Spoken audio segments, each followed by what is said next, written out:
loves, thanks for returning. I hope this video finds you happy and doing well. As you know by the thumbnail, this video is going to be on uneven skin texture and some things that we can do to kind of combat it and just keep it at bay. Also talk about some of the things that even cause it in the first place. So if you're interested, then just keep watching. All right, so let's just kind of start off with the simple stuff. Where does uneven skin texture or dullness even come from? So that can come from sun damage, it can come from environmental factors, it can come from stress, but I think probably the most common issue of skin texture is probably either acne scarring or just the buildup of dead skin cells. So I'm going to talk about a few things that I feel as though could help with uneven skin texture. So I want to talk about diet first, okay? And I know that a lot of you all are like, well, yeah, we know about diet, but I just want to talk about the importance of it. You know, a lot of times we focus on, you know, creams and potions and lotions that we put on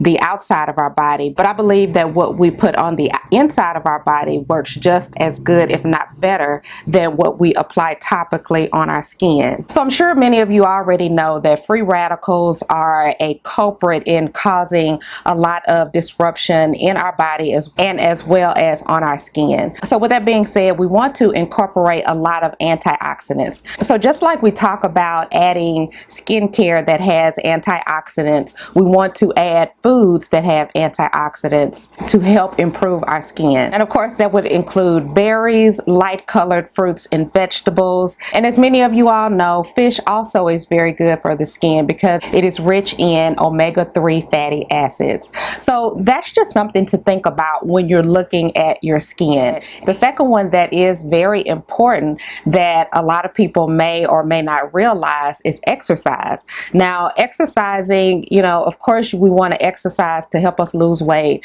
to keep in shape, to keep your heart healthy and things like that. But exercising can play a role on how our skin looks. So exercising helps to induce more blood volume, which of course leads to more healing properties of your facial skin. It also helps to reduce inflammation. And this next one I particularly love because after I work out at the gym, I'll go sit in the sauna. But sweating actually helps to purge your pores from debris. Now, of course, you don't have to sit in a sauna to sweat, but that's just an added benefit of sweating. And, you know, you don't even have to go to the gym to sweat. You can go outside and jump rope. You can go for a walk. You can do jumping jacks outside. You know, there are just so many things that you can do as far as exercising is concerned to help your skin. Now, this next one can be tricky for some, and it's just simply sleep.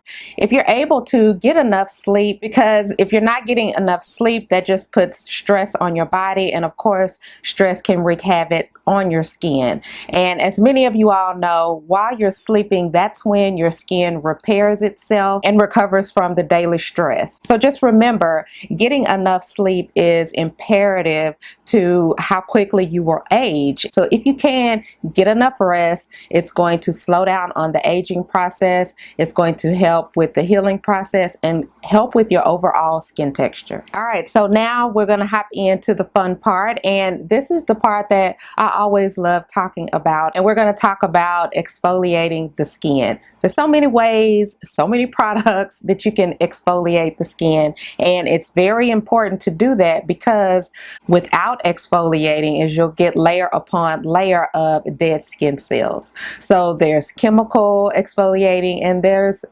physical exfoliating as well. As far as the physical, you can take some people use a brush to exfoliate. Some people exfoliate with a towel. You can also use a physical scrub that you apply on your face. With those, you have to be very careful as to not get micro tears in the skin because that's certainly possible. There's also the kind where you can go in to see your dermatologist where you get more intensive treatments. As far as things that are over the counter that you can pick up to help with skin texture includes AHAs and BAHAs. And what do I mean by AHAs and BAHAs? AHAs and BHAs.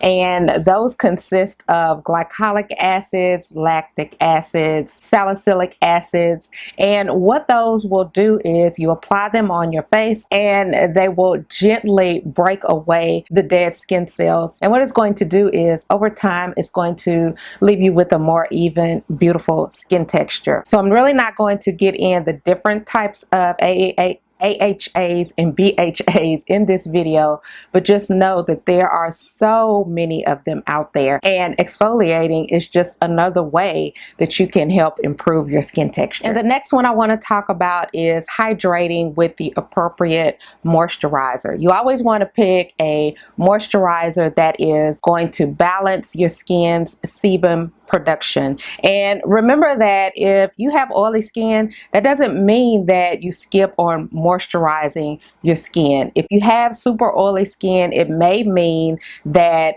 you don't moisturize enough, because anytime that your body or your skin feels as though it's not getting enough hydration, it is going to overcompensate. So that's just something to remember. So it's important to get a moisturizer that is going to balance that. And also remember to, whenever you're considering your moisturizer, also pick a moisturizer that is appropriate to your skin type. I did a video a long time ago, I think it's about a year ago, that talks about picking a skincare routine that's appropriate for you. I believe that was the name of it. I'll link it up above. You might want to check that out. When picking any type of products, you must cater it to your needs and what your main objective is. So I think that's really important. Sometimes, you know, I don't want to say you, but sometimes some people can get caught up in, you know, getting what other people have, but as far as the skincare products, but you really have to look at your needs and how your skin is.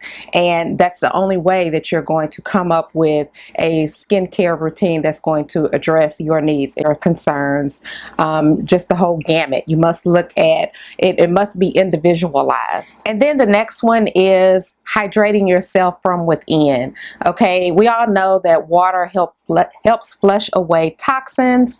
You have to drink a lot of water. It's going to flush out the toxins. And also, the more water you drink, the more plump your cells, your body cells, the more plump it will make all of that appear. It just helps. Water, they say diamonds are a girl's best friend. Really, water is a girl's best friend.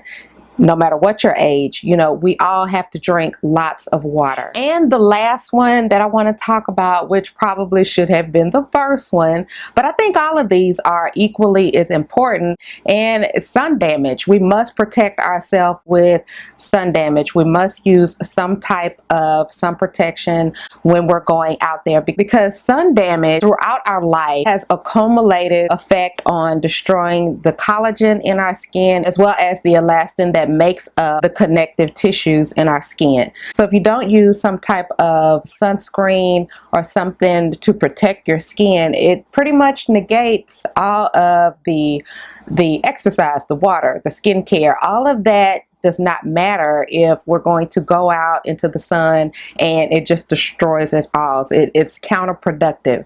So we must really, and I've even heard people say, I don't know if I agree with this. I need to really seek out and find out if this is true. But I've even heard some people say that you need to wear sunscreen inside your house. I don't know if that's true. It doesn't sound like something that is true. If you know, let me know down in the comments. But you know, it's really important either way. We have to protect our skin from both UVA and UVB rays. All of it, we just have to protect our skin. So that's pretty much it. Those are some basic things that I feel a person can do to improve their skin texture. And I believe all of these steps that I've just spoken about are important, even though we may go different routes in achieving those steps or completing those steps. I believe all of them play an important role in achieving a smoother skin texture, just to kind of eliminate the dullness of our skin. All of it is important. So let me know your thoughts on the topic. Let me know if you suffer from uneven skin texture. What are you doing to kind of combat those issues, and are they working for you? Let me know down in the comments. I'd love to hear about it. Thank you so much for tuning in, and until my next video, smooches.